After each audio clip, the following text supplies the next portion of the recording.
도전하는 자는 아름답습니다. 도전 유기농업 기능사 수험생 여러분들 안녕하세요. 작물의 화성 유도에 있어서 주요 요인이 아닌 것은 무엇인가? 작물이 꽂는 분을 하는 데는 여러 가지 요인이 필요합니다.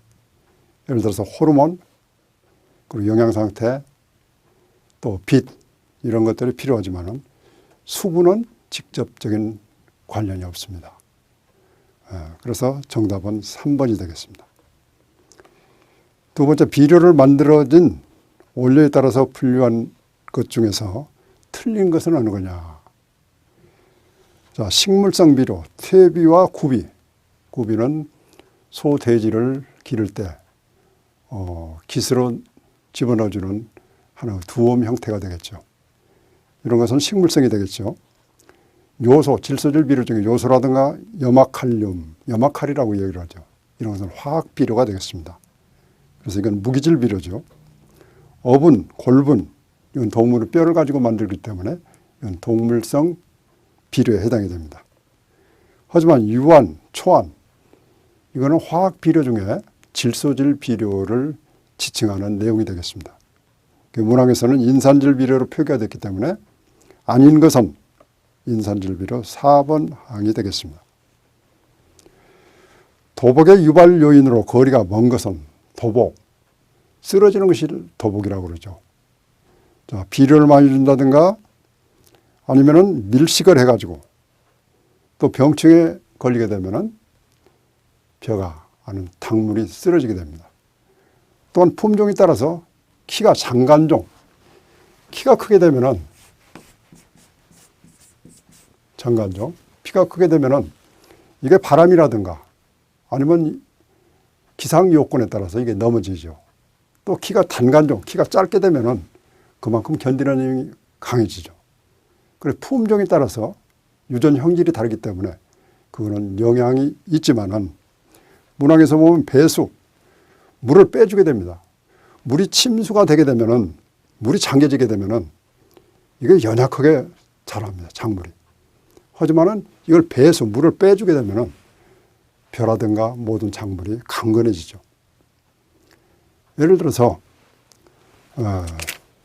물을 빼주게 되면은 벼의 경우에 중간 낙수라고 있습니다.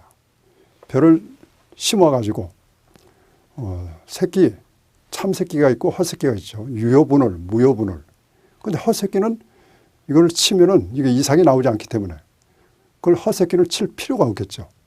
그래서 유효분을, 이삭이 나오는 그 새끼 칠 때까지는 물을 대줘야 되겠지만은 그 이후에는 무효분을 헛새끼 치는 시기에는 물을 빼줘야 됩니다. 그래서 배수, 물을 빼주게 되면은 이거는 오히려 벼대가 단단해지죠. 산소가 공급이 되면서. 그래서 여기에서 거리가 먼 것은 도보고 바로 배수 4번 문항이 되겠습니다. 다음 중 작물의 기원지가 중국인 것은 어떤 것이냐. 자, 호박. 우리가 즐겨 먹는 호박은 중앙아메리카입니다. 가지는 인도, 순무는 유럽 지역에서 원산지를 나타내고 있습니다. 하지만 여섯 줄 보리, 우리가 쌀보리라고 그러죠. 쌀보리. 보리, 콩, 팥, 마, 수세미, 파, 자운형, 배추, 그리고 쑥갓, 죽순, 일본 자두, 매화, 밤 같은 경우는 이거는 원산지가 중국입니다. 여기 정답은 1번 쑥갓이 원산지가 중국입니다. 우리 대한민국에 원산지가 있는 것도 인삼 같은 거, 이거는 대한민국의 원산지가 되겠습니다. 이와 같이 원산지에도 관심을 가져주시기 바랍니다. 진드물이 피해를 입고 있는 고추밭에 꽃 등해를 이용을 해서 방지하는 방법은 뭔가? 꽃 등해, 이건 천적이죠. 친환경농업, 유기농업에서는 화학약품을, 농약을 뿌릴 수가 없기 때문에 천적이라든가 아니면은 작물을 재배할 때 거기에 경종적 방법으로 병해충 또는 잡초를 막아줘야 됩니다. 그런데 꽃 등에 이거는 살아있는 생물이죠. 그래서 이건 생물학적 방제법이 되겠습니다. 경정적 방법은 물을 댄다든가 품종을 갖다 바꿔주는 거, 물리적 방법, 화학적 방법은 화학적인 방법은 농약을 쓰는 건데 여기에 꽃 등에는 바로 생물학적 방제법에 해당이 되겠습니다. 다음 중 밭에서 한해를 줄일 수 있는 재배적 방법으로 틀린 것. 여기서 우리가 주의할 것은 한해. 이 한해의 두 가지 개념이 있습니다. 이 한해.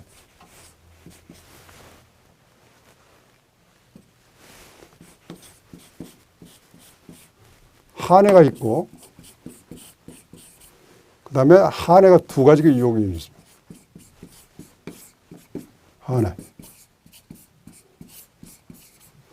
위에는 가물었을 때 한발이라고 우리가 얘기를 합니다. 한발. 가뭄 피해, 건조 피해 때 이것도 한해라고 얘기를 하죠. 우리말로 발음은 똑같습니다. 밑에는 찰 한 따. 추위가 와가지고 한해를 입는 거. 이 두 가지 개념이에요. 그런데 여기서 문제에서는 첫 번째 한발, 그 한해를 묻는 문항이 되겠습니다. 그래서 재배 밀도를 성기게 드물게 뿌린다. 그럼 한발이 강해지죠. 또 질소를 적게 준다. 질소를 많이 주게 되면 도장이 돼가지고 한발에 약해지만 적게 주는 것은 한발을 이기는 힘에 강해지죠. 내건성 품종을 재배한다. 한발에 강한 품종을 얘기를 하는 거죠. 이건 전부 다 해당이 되지만은 뿌리꼴을 높게 한다. 뿌리꼴을. 예를 들어서 이와 같은 뿌리 고랑이 있습니다. 뿌리꼴을 깊게 여기다 오면은 여기는 수분이 많아요. 수분이. 습도가 많아. 수분. 뿌리꼴을 높게 오면은 요 위에다 파종하게 되면은 햇볕이라든가 한발, 가뭄 피해가 훨씬 커집니다. 그래서 여기서 한발하고 거리가 먼 것은 뿌리꽃을 높게 한다. 낮게 하거나 깊게 해야 되겠죠. 그래서 정답은 1번이 되겠습니다. 다음 토양 유기물 시용 시 질소 기하 현상이 가장 많이 나타날 수 있는 조건은 질소 기하다. 기하는 질소가 부족하다는 그런 의미입니다. 그러면 탄질비를 우리가 얘기할 때 탄질비, 흔히 CNU라고 얘기를 합니다. 탄질비, CNU. 탄소, 이거는 탄소고 이거는 질소죠.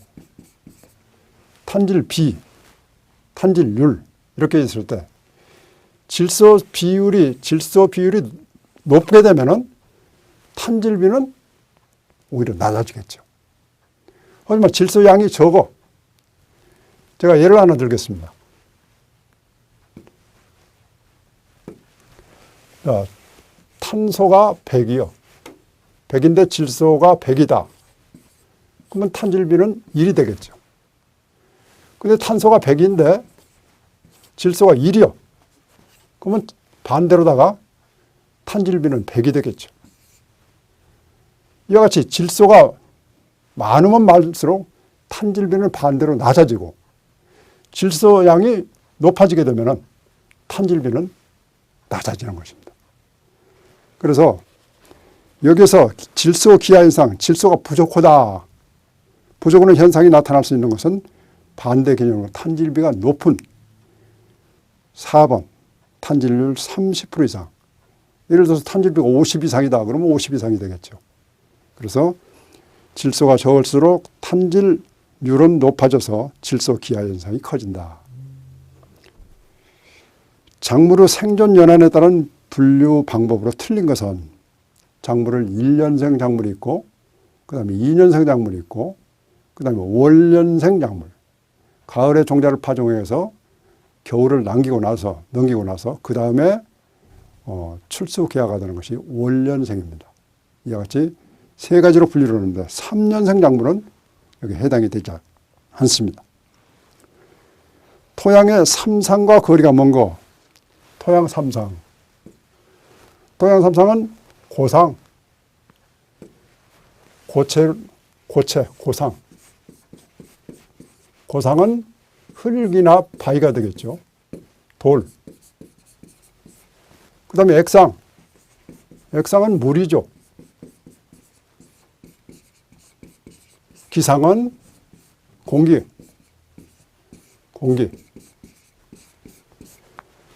자, 고상 비율은 우리 가장 보편적으로 50%라고 해요. 전체의 토양의 50%가 고상입니다. 흙덩어리죠. 그 다음에 나머지 100% 중에 50을 빼고 나면 나머지가 50이 남습니다. 그 50을 가지고 액상, 물이 토양 공급 중에 25%가 들어있고 기상, 공기가 25%. 그래서 토탈 100%가 되겠죠. 이것이 가장 이상적인 토양 구조라고 볼 수가 있습니다. 그래서 이 세 가지 고상, 액상, 기상 그 세 가지는 토양 입자, 이건 고상이죠. 물은 액상이고 공기는 기상. 미생물은 여기에 해당이 되지 않습니다. 정답은 4번이 되겠죠. 재배 환경에 따라서 이산화탄소 CO2 농도 분포에 관한 설명으로 틀린 것은 CO2, 공기 중에 0.03%가 들어있는데 탄소 동화작용, 광합성을 하는데 가장 중요한 요소가 CO2죠. 그래서 여기에 틀린 것은 식물의 무성한 곳에 이산화탄소 농도는 여름보다도 겨울이 높다. 왜 그럴까요? 여름에는 탄소 동화작용, 광합성을 많이 하기 때문에 그만큼 많이 소비를 해버립니다. 하지만 겨울에는 온도가 낮기 때문에 탄소 동화작용, 광합성의 양이 여름보다도 적게 오죠. 그러면 상대적으로 공기 중에 남아있는 CO2, 탄산가스, 이거는 많게 되겠죠. 이거는 맞는 답이고, 미숙 유기물 대비 시용으로 탄소 농도가 증가한다. 이것도 맞죠. 미숙, 완숙이 되면은 CO2, 탄산가스가 발생이 되지 않지만은 덜 썩은 퇴비, 이거는 계속해서 발효 과정에서 CO2가 올라옵니다. 하지만 여기에 2번을 보게 되면은 식물이 무성하면은 지표면이 상층면보다도 낮다가 아니고 이 CO2는 공기보다도 무겁습니다. 무거워서 지표면에 상층보다도 오히려 CO2 농도가 높습니다. 정답은 2번이 되겠습니다. 다음 중 도복 방지의 효과적인 원소는 쓰러짐을 방지하는데 원소 중에 가장 필요한 원소는 SI입니다. SI. SI. 규산이죠, 규산. 그 다음에 두 번째가 인이에요, 인.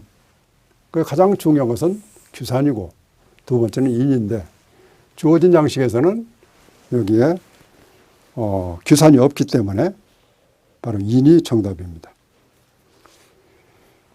오존 발생의 가장 큰 원인이 되는 물질은 뭐냐? 오존. 우리 공기 중에 오존 가스가 있습니다. 오존주의보. 여름철에 오존. 우리 인간 생활에 좋지 않는 거죠. 대기 중에 질소 화합물이 존재한 경우에 여기서 아질산 가스가 있습니다. 아질산 가스. NO2가 아질산 가스예요.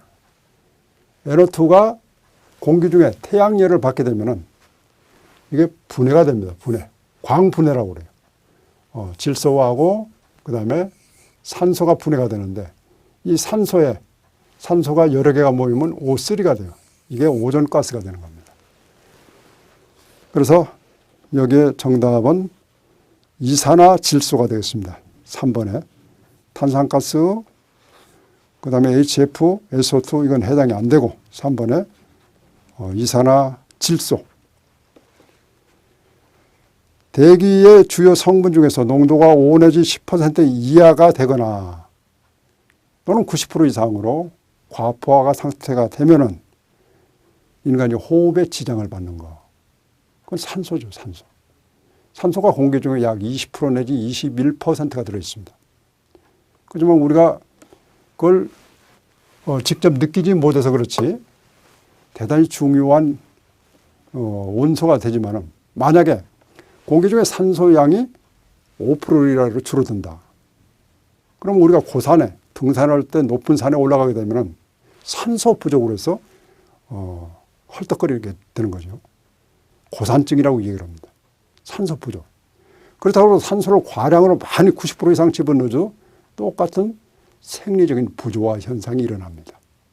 그래서 이거는 5%, 10% 이하라든가 90% 이상을 공급하게 되면 안 되겠죠. 산소, O2. 2번이 되겠습니다. 재배 식물의 기원을 식물종의 유전자 중심설로 해서 규명한 학자는 누구냐? 캔돌, 리비, 멘델, 바빌로브. 자, 여기서 바빌로브는 작물 분화의 중심이 되는 중심 지역에는 우성의 인자가 많다. 어떤 지역에 작물이 분화가 되는데 작물이 유전자 중심지, 여기는 가까운 데는 우성이 많아요. 우성. 하지만 먼 거리는 열성이 많습니다. 자, 가까운 데는 우성. 여기서 거리가 멀다. 여기가 원산지요. 원산지. 멀면 멀수록 열성인자가 많아. 우성은 좋은 형질이고 열성은 불리한 형질을 얘기를 하는 거죠. 그래서 이와 같은 유전자 중심설, 이걸 얘기하는 것은 바빌로브라는 유전학자죠. 그런데 바빌로브는 전 세계를 8대 유전자 중심지, 8대 중심지로 이렇게 설명을 하고 있습니다. 8대 중심지를 잠깐 살펴보면 중국 지역, 중국이라는 그 지역에 원산지가 많다. 두 번째는 인도, 동남아시아. 특히 인도 같은 경우는 우리가 주식으로 먹고 있는 쌀의 원산지가 인도죠. 그 다음에 중앙아시아, 코카서스, 중동, 그 다음에 지중해 지역, 중앙아프리카, 그리고 멕시코를 비롯해서 중앙아메리카, 그리고 남아메리카. 이와 같이 8대 중심 지역으로 나누어가지고 유전자 중심지를 설명한 학자가 바빌로브입니다. 바빌로브. 이거는 기억을 해 주시기 바랍니다. 바빌로브. 배수, 물빼기, 배수의 효과로 틀린 것은 배수, 물이 많게 되면 습해와 수해를 피해를 받게 되는데 물을 빼주게 되면 배수를 하게 되면 습해와 수해 피해를 미연에 방지할 수가 있죠. 토양 성질을 개선해서 작물의 생육을 촉진이 되죠. 물이 많게 되면 습해를 받지만은. 그 다음에 농작업을 용이하게 하고 기계화. 물이 많이 관수가 되어 있으면 기계가 들어갈 수가 없겠죠. 물을 빼주면서 기계화가 유리하지만은. 경지 이용도를 낮게 한다. 경지 이용도를 높게 하는 거죠. 그만큼 물을 빼주면은 우리가 작물을 재배하는 유효 면적이 늘어나기 때문에 여기는 문학에서는 경지 이용도를 낮게 한다라고 지적을 한 3번이 배수 효과로 틀린 것이죠. 토양의 유효수분 범위로 옳은 것은, 유효수분이라는 것은 작물이 이용할 수 있는 수분, 그것을 유효수분이라고 합니다. 유효수분은 포장용수량, 강우가 계속해서 비가 와가지고 지하수로 내려가고 작물이 이용할 수 있는 범위가 포장용수량이라고 얘기합니다. 대개 60 내지 80%를 유지하고 있는 토양 수분이죠. 그 시점에서부터 영구 위조점. 위조라는 것은 작물이 말라 들어가는 거예요. 초기 위조점과 영구 위조점 두 가지가 있습니다. 초기 위조점은 작물이 말라있는 상태에서 물을 급여를 해주게 되면 작물이 말라있다가 온 상태로 다시 시들다가 회복이 되는 점이 초기 위조점. 영구 위조점은 물을 다시 공급을 해 주더라도 온 상태로 되지 않고 그대로 말라 죽는 위조점. 그래서 그 범위 사이가 유효 용수량이라고 볼 수가 있습니다. 유효 수분이 되겠죠. 작물 생육 필수 원소에 해당되는 것은, 자, 작물의 필수 원소 중에 크게 다량 필수 원소가 있고 미량 원소가 있습니다. 다량 16가지가 있는데 16가지 중에서 다량 많이 필요한 거 CHONPK S CAMG 이 9가지가 다량이야. 다량 요소고, 그 다음에 붕소, CU, 구리, 그 다음에 CL, 염소, 그 다음에 FE, 철이죠. 그 다음에 MN, 망간, 그 다음에 MO, 몰리브덴, ZN. 이것이 미량, 위에 것은 다량, 16가지 중에 필요한 원소입니다. 그래서 여기 보면은 아연, 이 아연은 밑에 있는 미량이 되겠습니다. 미량. 작물 생명의 필수 원소가 아니죠. 미량 원소에 해당이 됩니다. 그래서 작물의 내습성에 관한 요인에 대한 설명으로 틀린 것은 내습성, 습기에 이겨내는 힘을 내습성이라고 합니다. 근계가 얕게 발달하게 되면은 깊게 발달해야 내습성이 강하지만은 얕게 발달하거나 습해를 받았을 때 부정근의 발생력이 큰 것은 내습성이 약한 것이 아니라 부정근, 작물을 심게 되면 물이 차이게 되면 우리 옥수수 같은 거 부정근이 옆에서 이렇게 나옵니다. 이게 부정근이요. 자, 부정근은 위에서 산소라든가 호흡을 하기 어려울 때 산소를 또 수분을 이 공간에서 부정근을 통해서 흡수를 합니다. 부정근이 발달하다. 그러면 내습성도 강하고 내근성도 강해지겠죠. 그래서 내습성이 약하다. 이거는 정답하고 거리가 멀죠. 틀린 상이 되겠죠. 정답은 1번입니다. 토양의 노후와 답의 특징이 아닌 것은 노후와 수량이 형편없이 줄어드는 것. 그 철 성분은 벼뿌리를 보호하고 만약에 황화수소 H2O에서 이 황이 다음 상태에서는 H2O에서 황화수소, 유화수소로 바뀝니다. 이럴 때 철분이라는 성분이 이걸 도체를 갖다가 코팅을 해주게 되면 유화수소 피해를 막을 수가 있습니다. 그래서 이 특징이 아닌 것은 젓갈색은 산화칼슘의 두꺼운 피막을 형성하는 게 아니라 노후하다 보면 철이 부족해가지고 희끄무리해집니다. 뿌리 자체가. 그래서 뿌리 썩은 병, 이와 같은 병해충에 취약하게 되겠죠. 그래서 정답은 1번입니다. 작물의 내동성에 대한 생리적인 요인으로서 옳은 것은, 자, 내동성, 겨울에 추위에 강한 것이 내동성이 되겠죠. 이거는 온형질 단백질에 두 가지가 있습니다. SS기가 있고 SS기, 그 다음에 SH기가 있어요. 이건 내동성이 약하고, 이건 SH기가 붙는 것은 내동성이 강합니다. 그 다음에 전분 함량이 많으면 내동성은 감소가 됩니다. 그리고 온형질의 친성 콜로이드가 많으면 내동성은 크죠. 하지만은 여기서 옳은 것은 4번. 밭토양의 유형별 분리에 속하지 않는 것은, 밭토양은 고온답, 위치가 아주 높은 산악지에 있는 것을 고온답이라고 얘기를 했죠. 미숙답, 개간을 해가지고 얼마 되지 않는 토양. 화산의 밭, 화산이 폭발해서 얼마 숙성이 되지 않는 것. 이런 것은 작물 분류에서 밭토양에 해당이 되지만, 밭토양의 유형별 분류에 해당이 되지만은 특이 중정 밭이라는 것은 없습니다.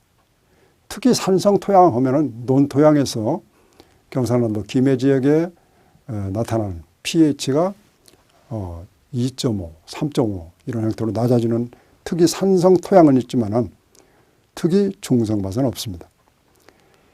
다음 중 다면체를 이루고 있는 그 각도가 비교적 둥글고 밭 토양이라는 거 산림 토양의 하층에 분포하는 토양은 이거는 괴상입니다. 괴상. 여러분 교재에 페이지 168쪽 그림을 참조해 주시기 바랍니다. 다음 중 점토가 가장 많이 들어있는 토양은 점토, 식토죠. 식토. 점토, 직경이 0.002mm 이하 그것을 갖다가 점토라고 그러는데 점토가 50% 이상 그것을 식토라고 그러고 37.5에서 50%가 식양토, 그 다음에 양토는 25 내지 37.5%가 들어있는 것이 양토입니다. 작물이 가장 좋아하는 범위가 대부분이 양토죠. 우리나라 밭토양의 특성으로서 틀린 것은 밭토양. 밭토양은 경사지에 분포가 많이 돼 있고 세립질, 역질은 자갈을 얘기합니다. 그 다음에 저희 생산지가 많은 것이 우리나라의 밭토양의 특징이지만 토양 화학성이 양호한 것이 아니라 불량합니다. 정답은 4번이 되겠습니다. 다음 생물과 공생하면서 공중질소를 고정하는 토양 세균은 단독 세균으로서 두 가지가 있습니다. 단독 고정 세균. 그거는 호기적인 상태에서는 아조토박터. 그 다음에 혐기적 상태. 호기적은 밭 상태고 혐기적은 다음 상태, 논 상태를 얘기합니다. 논 상태에서는 클로스트리디움.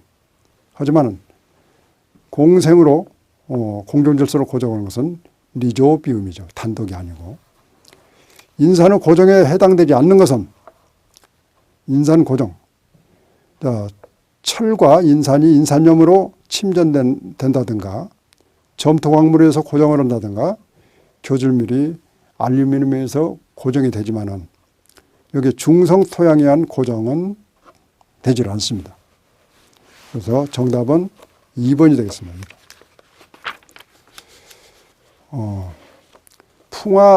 풍화물이 중력으로 말미암아서 경사지에서 미끄러져 내려가는 거. 미끄러진다. 이건 붕적도, 무너져 내리는 것을 미끄러져 내린다고 그러죠. 붕적, 붕괴.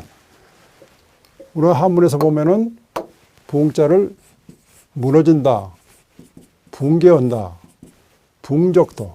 무너져가지고 쌓이는 토양을 붕적토라고 얘기를 합니다. 그래서 정답은 3번이 되겠습니다.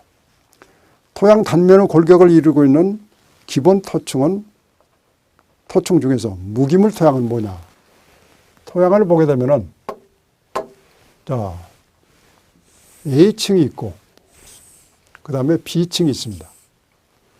A층, B층. A층은 이게 물질이 강우에서 밑으로 용탈이 되는 용탈층이라고 얘기해요. 용탈층. B층은 위에서 철분이라든가 망간이 밑으로 쉽게 내려가서 여기 집적에, 그런 집적층이라고 얘기를 하는데, 만약에 가을에 낙엽이 떨어져서 유기물이 여기가 있어. 이거는 산소, 공기 중에 산소가 접합을 해가지고 이건 5층이라고 그래서 유기물층, 유기물. 그래서 토양, 이거는 위에 유기물층은 토양이 아니기 때문에 가장 기본이 되는 것은 A층. 토양의 A층이 기본이 되는 것입니다. 물감의 색소, 작물의 피역, 공장의 폐기수에 함유되어 있는 토양 오염 물질로 밭 상태에서보다는 논 상태에서 피해가 극심한 것은 뭐냐? 비소입니다. 비소, AS 비소. 이 비소는 3가 비소하고 5가 비소가 있어요. 근데 5가 비소보다도 3가 비소가 훨씬 더 강력한 독성을 발휘합니다. 다음 중 토양의 가장 적은 토양은 용적밀도가 높은 토양입니다. 용적밀도가 높으면 토양 공급은 상대적으로 낮아집니다.